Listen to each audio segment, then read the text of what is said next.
ప్రపంచాన్ని మార్చేస్తున్న artificial intelligence ఇప్పుడు కేవలం టెక్నాలజీ అంశం మాత్రమే కాదు, దేశాల ఆర్థిక వ్యవస్థలు, పరిశ్రమలు, ఉద్యోగాలు ప్రభావితం చేసే శక్తిగా మారింది. అలాంటి ఏఐ భవిష్యత్తుపై చర్చించేందుకు ప్రపంచంలో దిగ్గజ కంపెనీలు, స్టార్టప్ వ్యవస్థాపకులు, పెట్టుబడిదారులు, విధాన నిర్ణేతలు ఒకే వేదికపైకి వచ్చారు. ఫ్రాన్స్ రాజధాని ప్యారిస్లో జరిగిన రైజ్ సమ్మిట్ 2026లో ఏఐ భవిష్యత్తుపై ఎలాంటి చర్చ సాగింది? ప్రపంచం ఇప్పుడు ఏ దిశగా అడుగులు వేస్తోంది?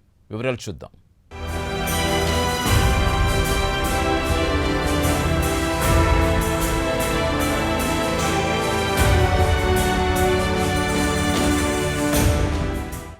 పారిస్లో కారుసెల్ డు లూవ్ర్ వేదికగా జరిగిన రైజ్ సమ్మిట్ 2026 యూరోప్లో అత్యంత వేగంగా ఎదుగుతున్న ఏఐ సదస్సుగా గుర్తింపు పొందుతోంది.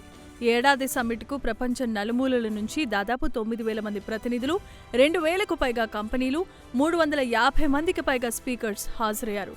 ముఖ్యంగా వచ్చిన వారిలో 80% పైగా కంపెనీల సీఈఓలు, వ్యవస్థాపకులు, నిర్ణయాధికారులే కావటం ఈ సమ్మిట్ ప్రాధాన్యాన్ని చెప్పకనే చెబుతోంది.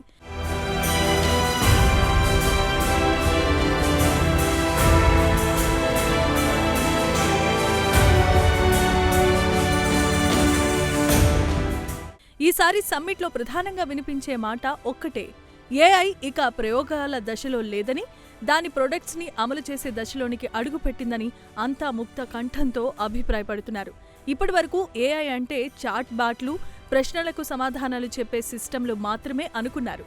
కానీ ఇప్పుడు చర్చ మొత్తం agentic AI, physical AI, humanoid robotics చుట్టూనే తిరిగింది. అంటే మనిషి ఆదేశాలిచ్చే వరకు వేచి ఉండే ఏఐ కాదని గ్రహించాలి.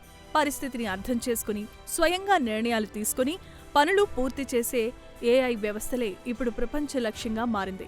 అంటే మనిషి జస్ట్ ఓ కమాండ్ ఇస్తాడు, ఏఐ దాన్ని చేసి పెడుతుందన్నమాట. ఈ మార్పు కేవలం సాఫ్ట్వేర్కు మాత్రమే పరిమితం కాదు.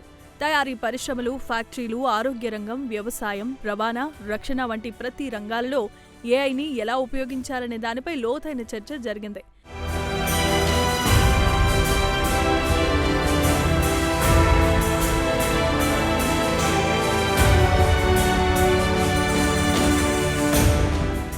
ఈ సమ్మిట్కు ఫ్రాన్స్ అధ్యక్షుడైన ఇమాన్యుయల్ మాక్రాన్ ప్రత్యేకమైన సందేశం ఇవ్వటం మరొక విశేషం. ఏఐలో యూరోప్ వెనకబడకూడదని, పరిశోధన, పెట్టుబడులు, డేటా సెంటర్లు, కంప్యూటింగ్ సామర్థ్యాలపై భారీగా పెట్టుబడులు పెట్టాల్సిన సమయం వచ్చిందన్నారు మాక్రాన్. ఇక మాజీ గూగుల్ సీఈఓ ఎరిక్ ష్మిడ్ కూడా ఈ వేదికను ప్రశంసిస్తూ యూరోప్లోనే కాదు, ప్రపంచంలో అత్యంత వేగంగా ఎదుగుతున్న ఏఐ టెక్ కాన్ఫరెన్స్లో ఇది ఒకటి అంటూ వ్యాఖ్యానించడం ప్రత్యేక ఆకర్షణగా నిలిచింది.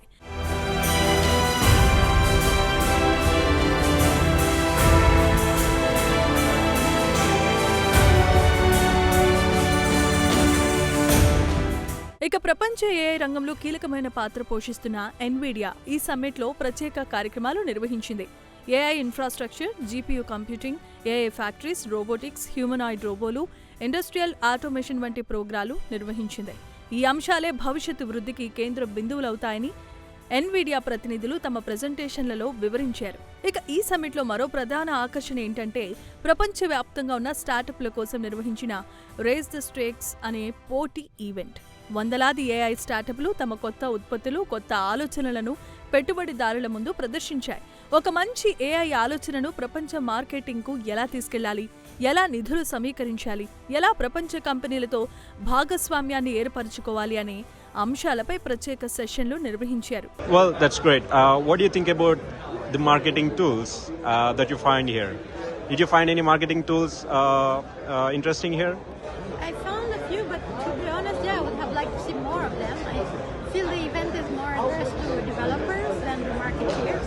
But I did find a few which I already use and that I really like. So like Lenovo to build websites, vibe coding, and Make for automation, and a few others. But yeah, I think the dominant is for IT people. So yeah, next year maybe we can have more of the marketing tools. So, what's your experience coming to Rise event, and why do you think this Rise event is like so significant for this AI, and like what do you think about the AI in coming years? So it's really good because it's central in Paris in July. It lasts 3 days, so gives a chance to more people to come over.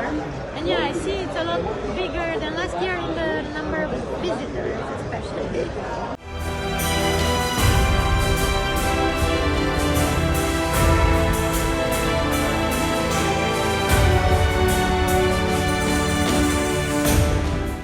ఈ summit మరో విషయాన్ని స్పష్టంగా చెప్పింది.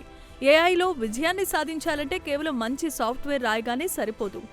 భారీ computing శక్తి, నాణ్యమైన data, అత్యాధునిక chips, విద్యుత్ సామర్థ్యం, డేటా సెంటర్లు, ప్రభుత్వ విధానాలు, ప్రపంచ స్థాయి పెట్టుబడులు ఇవన్నీ కలిసి పనిచేయాల్సిందేనని గెస్టులంతా అభిప్రాయపడ్డారు. అందుకే ఇప్పుడు ప్రపంచ దేశాల మధ్య పోటీ కేవలం ఏఐ మోడల్స్లోనే కాదు, ఏఐ మౌలిక సదుపాయాల్లో కూడా మొదలైందనే అంటూ ఉన్నారు. మరోవైపు భారత్కు కూడా ఈ సమ్మిట్ కీలక సందేశాన్ని ఇచ్చింది.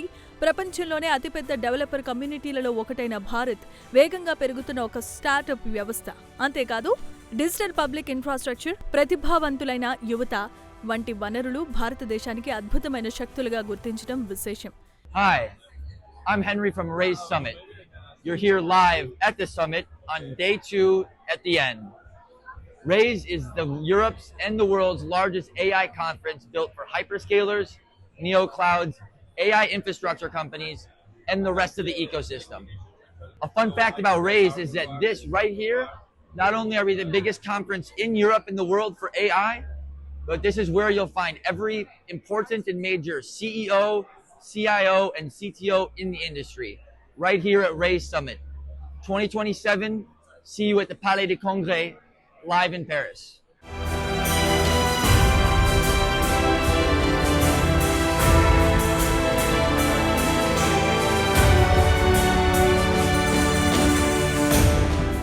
ఇక ఏఐలో ప్రపంచ నాయకత్వం సాధించాలి అంటే పరిశోధన, సొంత foundation models, GPU computing, data సెంటర్లు, సెమీకండక్టర్ సామర్థ్యం, అంతర్జాతీయ భాగస్వామ్యాలపై మరింత వేగంగా ముందుకు వెళ్లాల్సిన అవసరం ఉందని నిపుణులు అభిప్రాయపడుతున్నారు. మొత్తానికి రేస్ సమ్మిట్ 2026 ఒక విషయం మాత్రం స్పష్టంగా చెబుతోంది. ఏఐ పోటీ ఇక కంపెనీల మధ్య మాత్రమే కాదు, దేశాల మధ్య కూడా పోటీ మొదలైందని. ఈ పోటీలో ఎవరు వేగంగా ముందుకు వెళ్తారో వచ్చే దశాబ్దంలో ప్రపంచ ఆర్థిక వ్యవస్థలో ఆధిపత్యం వారిదే అవుతుందని అభిప్రాయపడింది. ఈ క్రమంలో ఏఐ రంగంలో భారత్కు ఉండే అవకాశాలే ఇప్పుడు ప్రత్యేకంగా హైలైట్ అవుతున్నాయి అంటే అతిశయోక్తి కాదేమో. ఈ ప్రోగ్రాంకు సంబంధించి మా టెక్ కరెస్పాండెంట్ విక్రమాదిత్య ప్యారిస్లోని ఈఫిల్ టవర్ నుంచి క్లోజింగ్ ఇస్తాడు. Namaste. This is Vikramaditya Tatikonda from Prime 9 News. So what brings me here in front of Eiffel Tower? It is one of the biggest international AI summits happening right now in Europe. It is called Rise Summit. For those of you who don't know what that is, think of it like a mix of tech conference and business deal-making floor. The people who build AI from OpenAI, Google, Anthropic sit in the same room as CEOs and investors trying to actually use that AI in their companies. This year, over 9,000 people came to Paris. 80% of them are C-level executives and founders with 350 plus speakers across 2 days. Big names were on stage. Yann LeCun, Mark Cuban, even French President Emmanuel Macron addressed the summit. That's how seriously Europe now treats AI policy. But here's the real story under the headlines. The mood this year wasn't look what AI can do. It was make that actually works. Session after session focused on moving AI out of pilot projects and into real paying production. The excitement phase is over.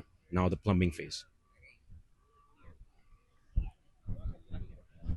So, just like Mistral AI is pushing European AI sovereignty, building models Europe doesn't have to rent from Silicon Valley, India is having its own version of sovereign companies, homegrown models, reducing dependency on foreign AI infrastructure in the country.